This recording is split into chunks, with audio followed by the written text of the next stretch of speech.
important to realize this next part in order to understand the reason why the Antichrist will have to convince the world that what I'll call real Christians must be systematically eliminated in the new utopia.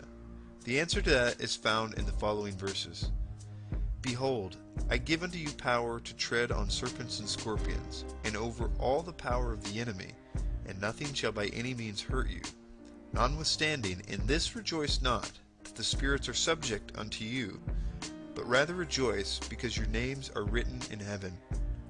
The Bible also talks about this final world system killing Christians by the untold millions for not worshiping this false Christ. It has always been one of the hardest verses to understand in the Bible for me. How could a world that pretends to be so moral acquiesce to such a horrible, brutal genocide? I thought that we would have grown out of genocides by now, after seeing so many in this last century.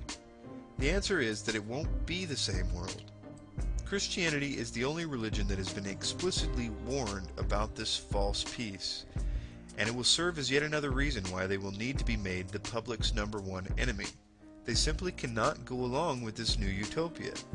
But you can be sure that the world will be told that this resistance to the new utopia is because they are the old system, and that they are holding everyone back from the spiritual evolution that the world deserves.